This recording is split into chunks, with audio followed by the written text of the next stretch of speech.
नमस्कार दोस्तों, फिर से मैं आपका एक बार इस्तकबाल करता हूं, स्वागत करता हूं अपने YouTube चैनल निराला इंग्लिश वाला में। और इस बार हम 12वीं के जो रीडर्स हैं, अंग्रेजी के पढ़ने वाले जो भी बच्चे हैं, उसके लिए लेकर आए हैं ऑब्जेक्टिव क्वेश्चंस का बहुत ही बेहतरीन सीरीज। तो चलिए हमारे साथ जुड़ते हैं और एक छोटे से क्लिप में देखते हैं हमारे परीक्षा में आने वाले महत्वपूर्ण ऑब्जेक्टिव्स को। तो आपके स्क्रीन पे पहला ऑब्जेक्टिव जो हमारे सामने है, he said I can speak English. यहाँ देखिए लिखा है choose the correct indirect speech. Narration की दुनिया से ये मेरा पहला सवाल है और आइए हम इसके बारे में 2-3 नियमों को जानते हुए इसके सही ऑप्शंस की ओर चलते हैं। तो इसका पहला नियम है कि अगर अंदर में अफर्मेटिव या निगेटिव सेंटेंस हो तो आप पहला नंबर में याद रखिएगा कि सेड जो है, उस सेड को जो है ना, मतलब हम टोल्ड में बदलते हैं, लेकिन टोल्ड में बदलते हैं तब जब यहाँ पे रिपोर्टिंग ऑब्जेक्ट होता है, यानी कि किसी से कहा, किसी से कहा। अब देखिए टोल्ड के बाद, टोल्ड में हम यहाँ पर सेड को नहीं बदल पाएंगे। अगर यहाँ पे रिपोर्टिंग ऑब्जेक्ट टू फलनामा नहीं हो तो सेड सेड ही रहेगा। तो चलो यहाँ पे हम सेड को सेड ही रहने दिए, ठीक है। और उसके बाद इन्वर्टेड कॉमा जो आप देख रहे हैं, इसको दैट में बदला जाता है कब अंदर में अफर्मेटिव सेंटेंस हो तो हमने यहाँ पर देखा कि दैट लग गया। अब देखिए दूसरा नियम कहता है कि जब आप अंदर जाते हैं तो यहाँ पे जनरल रूल्स को फॉलो करना होता है। ये सबसे बड़ा नियम है कि अगर हम डायरेक्ट से इनडायरेक्ट स्पीच में अगर वाक्य को तब्दील कर रहे हैं, बदल रहे हैं, तो हमें 2 तरह के नियमों की दरकार होती है, एक जनरल रूल्स और दूसरा स्पेशल रूल्स। तो जनरल रूल्स क्या होता है ना कि मतलब सभी प्रकार के वाक्यों पर ये लागू होती है, और स्पेशल रूल्स अलग अलग प्रकार के वाक्यों के लिए नॉर्मली अलग अलग होते हैं, कुछ चेंजिंग्स होते हैं। तो यहाँ पे जो देख रहे हैं, पहला नियम कहता है कि ये जो आई है अगर फर्स्ट पर्सन रहे तो बाहर वाले सब्जेक्ट के अनुसार बदलेंगे। बाहर वाला सब्जेक्ट हमारा ही है, इसीलिए हम यहाँ पे कर देंगे ही। अब देखिए दूसरा नियम कहता है, क्योंकि जनरल रूल्स में हमें मूलतः 3 बातों का अध्ययन करना पड़ता है, change of person, change of tense और change of parts of speech. Person माने first person, second person, third person. यानी कि यहाँ पे अगर फर्स्ट पर्सन आई है, वी है, तो हमें बाहर वाले सब्जेक्ट के अनुसार बदलना है। अगर यहाँ पर सेकंड पर्सन यू है तो उसे हमें बाहर वाले ऑब्जेक्ट यहाँ पर बदलना है। लेकिन अगर थर्ड पर्सन रहे तो नो चेंज, यानी वो नहीं बदलेगा। तो मैंने इसको आई को, चूंकि ये फर्स्ट पर्सन था तो बाहर वाले सब्जेक्ट के अनुसार से मैंने यहाँ ही देखा। और उसके बाद अंदर वाला जो वर्ब होगा, वर्ब उसको पास्ट में ले जाना है। पास्ट में ले जाने का मतलब कैन कुड में बदल जाता है, मे माइट में बदल जाता है, सेल शुड में बदल जाता है, विल वुड में बदल जाता है। मैंने यहाँ पे क्या देखा कि इसको कुड में बदल दिया। उसके बाद स्पीक इंग्लिश। अगर इस तरीके से देखा जाए तो हमारा पहला जो एग्जाम्पल है, यानी ऑप्शन जो है पहला, वो सही है। अब दूसरा, तीसरा, चौथा यानी कि बी सी डी ये गलत है। कैसे? क्योंकि यहाँ पर सेड है, यहाँ पर सेज कर दिया, इसीलिए ये गलत हो गया। यहाँ पर इज सेइंग कर दिया, नहीं होना, इसको सेड ही रहना चाहिए था। और यहाँ पर ही विल से, यानी कि 3 गलत क्यों है ये भी हमने जान लिया। अब हम लोग आगे बढ़ते हैं। क्वेश्चन संख्या 2। हमारा क्वेश्चन संख्या 2 क्या कहता है? अलग अलग डिपार्टमेंट से, ग्रामर के अलग अलग डिपार्टमेंट से हम आपके बीच मात्र 10 ऑब्जेक्टिव को लेकर आए हैं। और आप गौर से वीडियो को देखिएगा। बहुत सारे बच्चे कहते हैं कि बेसिकली हमारा लास्ट समय में जो है प्रॉब्लम, वो हमारा ग्रामर में बहुत सारे ऐसे शॉर्ट ट्रिक्स नहीं मालूम होने की वजह से हमारा ऑब्जेक्टिव जो है बन नहीं पाता, हम अच्छा स्कोर नहीं कर पाते हैं। तो अब हमारा दूसरा क्वेश्चन है कि I am satisfied dash your progress. यहाँ पर choose the correct preposition. Preposition को, जो सही प्रीपोजिशन है उसे हमें यहाँ पे फिलअप करना है। आप यकीन के साथ पढ़िए और दिल से पढ़िए। प्रीपोजिशन के मामले में मेरा जहाँ तक राय है कि कुछ ऐसे शब्द होते हैं जिसके साथ कुछ खास प्रीपोजिशन लगते हैं, जैसे सेटिस्फाइड। अब सेटिस्फाइड के बाद ये हमेशा याद रखिएगा कि विथ प्रीपोजिशन लगता है। सेटिस्फाइड विथ, किसी चीज से संतुष्ट होना। अब यहाँ पे बाय नहीं होगा, ऑन नहीं होगा, टू नहीं होगा। हमारा सही जवाब होगा विथ, यानी कि ऑप्शन डी। अब हम लोग तीसरे प्रीपोजिशन की ओर चलते हैं। इसके लिए आप हमारे प्रीपोजिशन के जो वीडियोज बनेंगे उसको गौर से देखिएगा। मैं उम्मीद करता हूं कि आपको जो है ना फुल एंड फाइनल प्रिपरेशन जो है प्रीपोजिशन का वो हो जाएगा। हम क्वेश्चन संख्या 3 की ओर आते हैं। यहाँ भी प्रीपोजिशन को ही चुनना है दोस्तों। ही डाइड डैश ट्यूबरकुलोसिस, यानी कि वह ट्यूबरकुलोसिस, जिसको हम लोग टीबी की बीमारी कहते हैं, ये ट्यूबरकुलोसिस से मर गया। अब कोई भी डिजीज हो, याद रखिएगा, कोई भी बीमारी हो, अगर किसी बीमारी से अगर कोई मरता है तो याद रखिएगा डाइड के साथ ऑफ प्रीपोजिशन का प्रयोग होता है। और हमारे परीक्षा का यह महत्वपूर्ण प्रश्न है। बराबर ऐसे प्रश्न पूछे ही जाते हैं कि कोई किसी बीमारी से मर गया, तो यहाँ पर आप देखिएगा ऑफ बाय नहीं लगेगा, विथ नहीं लगेगा, फ्रॉम नहीं लगेगा, हमारा सही जवाब होगा ऑफ। हम लोग चौथे क्वेश्चंस की ओर चलते हैं। हमारा चौथा क्वेश्चन है choose the incorrect sentence. 4 sentences आपको यहाँ पर दिए गए हैं। I sold all my furnitures, they help each other, please help the poor, या I am senior to you. इन 4 वाक्य में एक वाक्य गलत है, हमें इनकरेक्ट सेंटेंस को खोजना है। हमें इनकरेक्ट सेंटेंस यानी कि जो गलत वाक्य है उसको चूज करना है, ठीक है। अब देखिए वे एक दूसरे की मदद करते हैं, ग्रामेटिकली देखा जाए तो दे के साथ हेल्प लगा, ईच अदर सही है। प्लीज हेल्प द पुअर, मैं बहुत ही नजर दौड़ा कर देख रहा हूं कि यहाँ पे गलती कहाँ है, तो बिल्कुल सही है वाक्य। ये रिक्वेस्टिंग इंपरेटिव सेंटेंस है, प्लीज हेल्प द पुअर, ये भी वाक्य सही है। I am senior to you, मैं आपसे ज्यादा सीनियर हूं या आपसे सीनियर हूं। तो याद रखिएगा सीनियर, जूनियर, प्रीफर, सुपियरिटी, इंफीरियरिटी, कुछ ऐसे शब्द हैं जहां पर देन के सेंस में यानी से ज्यादा के सेंस में हम टू का प्रयोग करते हैं, और ग्रामेटिकली देखा जाए तो ये भी सही है। यहाँ पे गलती कहाँ पर है, ये है हमारा ए। अब ए गलत कैसे है, क्योंकि फर्नीचर एक ऐसा वर्ड है जिसका प्लूरल नहीं बनता है।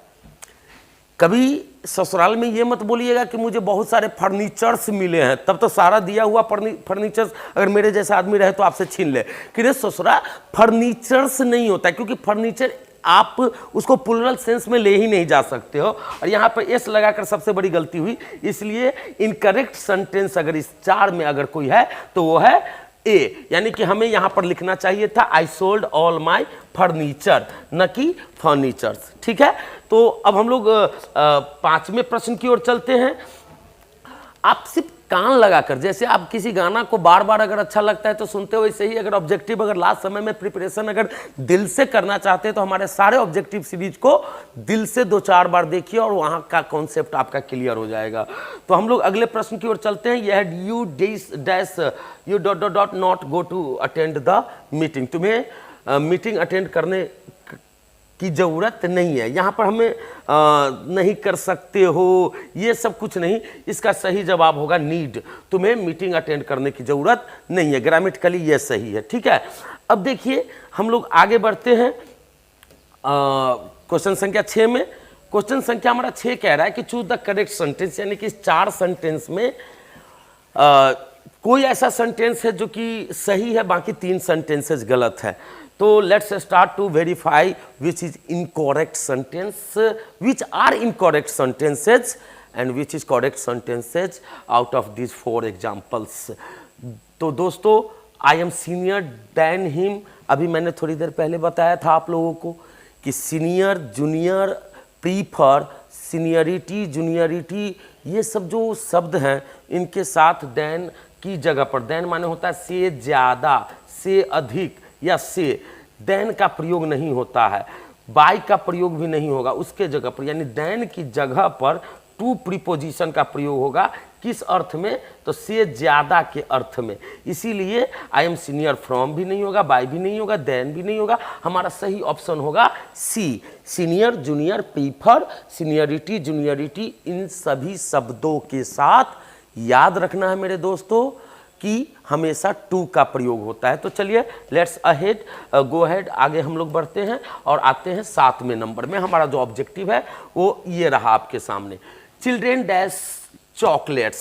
चिल्ड्रेन यानी कि मोर देन 1 चाइल्ड, एक से ज़्यादा, इट मीन्स हमारा सब्जेक्ट प्लूरल है, दिमाग में रखना है, क्योंकि चिल्ड्रेन चॉकलेट्स पसंद करते हैं हमारे जुबान पे ता है आया, ते है आया, ती है आया, यानी कि ता है ती है जैसे ही आया तो ये हमारे दिमाग में आया कि सब्जेक्ट के बाद खाली जगह में हम वर्ब का पहला या 5वां रूप देंगे और उसके बाद ऑब्जेक्ट। तो ये तो सब्जेक्ट हुआ, ये ऑब्जेक्ट हुआ, इस बीच में इसको लाना है। वर्ब का पहला रूप लाइक हुआ और वर्ब का 5वां रूप लाइक्स हुआ। इस प्रकार से हम लाइक को काट देंगे और लाइकिंग, क्योंकि ये दोनों बेबुनियाद है, बेवजह का यहाँ पे आके पहुंच गया है ऑप्शन पुराने के चक्कर में।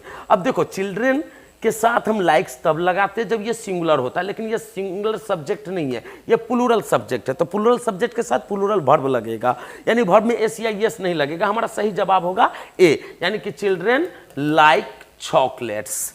Now let's go ahead question संख्या 8 की ओर हम लोग आते हैं और देखते हैं दोस्तों कि 8 क्या कह रहा है। तो 8 कह रहा है कि एज अ चाइल्ड, बचपन के समय में, I dash swim for hours, मैं घंटों तैरा करता था या तैर सकता था। याद रखिए कि जब बीते हुए समय की हम एबिलिटी को बताते हैं, योग्यता को बताते हैं, बीते हुए समय की एबिलिटी को बताते हैं, एबिलिटी को बताते कब, जो गुजरा हुआ, यानी कि पास्ट एबिलिटी को बताने के लिए हमें किसका प्रयोग करना होता है, तो पास्ट एबिलिटी को बताने के लिए हमें कुड का प्रयोग करना होता है। कुड क्या है, तो कुड जो है वो कैन का पास्ट है। इसका मतलब क्या होता है, कुड का मतलब क्या होता है, तो कुड का मतलब होता है कर सकता था, कर सकता था। अब आ जाइए वंस अगेन वेलकम बैक कि यहाँ पे कैन का प्रयोग नहीं होगा क्योंकि ये बीते हुए समय की एबिलिटी की बात कर रहा है। कैन का प्रयोग नहीं होगा, मे का भी नहीं होगा, वुड का भी नहीं होगा। यहाँ पर बीते हुए समय में मैं घंटों तैर सकता था, यानी कि इसका सही जवाब होगा कुड। अब हम लोग थोड़ा सा और चलते हैं, बहुत ही जल्द ये वीडियोज आपके बीच में समाप्त हो जाएंगे और अगले सीरीज को भी हम लेकर आएंगे। देखते हैं 9वां क्वेश्चन। यहाँ पे फिर से कह रहा है प्रीपोजिशन को चूज करने के लिए, तो मैं आपको हिंट दे देता हूं कि अगर आपके सामने में लाफ, स्माइल, एम, शूट, गोली मारना, ये सब अगर वर्ड हो तो इस सब वर्ड, ये सब अगर वर्ड हो तो इसके साथ जो प्रीपोजिशन लगता है वो एट प्रीपोजिशन लगता है। कौन सा प्रीपोजिशन लगता है, एट प्रीपोजिशन लगता है। तो यहां पे होगा डोंट लाफ एट हिम्स। इस प्रकार से हमारा सही जवाब ए होगा, सही जवाब ए होगा। और हम जो है इसे सही मानेंगे, ऑन, टू और फ्रॉम नहीं होगा। तो अब आते हैं, देखते हैं कि हमारे सामने अब लास्ट यानी कि 10वें नंबर पर कौन सा क्वेश्चन है। Mother told me a story, passive voice में बदलना है दोस्तों, चेंज इनटू पैसिव वॉइस। माँ ने एक कहानी कही। अब आपके सामने एक चीज मैं बताता हूं कि दुनिया के किसी भी पैसिव को बनाने का सबसे पहला जो टर्म होता है कि क्या कही, क्या का जवाब, किसे का जवाब और किसको का जवाब, जो एक्टिव वॉइस के सेंटेंस में। ये हमारा कौन सा सेंटेंस है, तो एक्टिव वॉइस वाला सेंटेंस है। हमें बदलना किस में है, तो पैसिव में बदलना है। तो हम इससे पूछेंगे कि माँ ने मुझे क्या कही, तो एक कहानी कही। तो क्या कही, तो कहानी कही। अब देखिए यहाँ पे किसे कही, तो मुझे कही। तो स्टोरी, अब देखो ये क्या है, वर्ब का दूसरा रूप है। तो बनाने का क्या नियम है कि ऑब्जेक्ट को सब्जेक्ट बनाइए और जहां वर्ब का दूसरा रूप हो तो वहां पे सब्जेक्ट के बाद वाज वर्ड लगाना है। देखिए पैसिव वॉइस जो पास्ट का होता है, सिंपल पास्ट का होता है, वहां was word plus V3 V2 बराबर याद रखना है। अब देखिए हम चाहें तो इसमें मी को भी सब्जेक्ट बनाएंगे तो आई हो सकता है, क्योंकि किसे कही तो मुझे, और स्टोरी को भी बनाएंगे तो स्टोरी हो सकता है। लेकिन याद रखना इसके बाद वाज लगे। अगर स्टोरी के बाद इज लगा है तो मैं उसी समय इसको अदालत में गलत साबित कर दिया कि आप गलत ऑप्शन हो, आप सही रिप्लाई नहीं हो सकते हैं। A story was being. अब देखो यहाँ पे बीइंग बेवजह का, बीइंग तो लगता है प्रेजेंट कंटिन्यूअस और पास्ट कंटिन्यूअस के पैसिव में, इसलिए ये भी गलत हो गया। Mother was told, mother was कैसे होगा, ये शुरू में हमारा ये वाला सही होगा क्योंकि I was told a story by mother. और ये भी हो सकता है, इसको दूसरा तरीका से हम कैसे बनाएंगे, a story was told me bye my mother, bye my mother. यानी कि दोनों में से कोई भी, क्योंकि हम इस दोनों में से किसी को भी ऑब्जेक्ट मान सकते थे। तो दोस्तों मुझे उम्मीद है कि आज का वीडियो आपको बहुत ही अच्छा लगा होगा। हम मिलते हैं एक छोटे से ब्रेक के बाद। Thank you.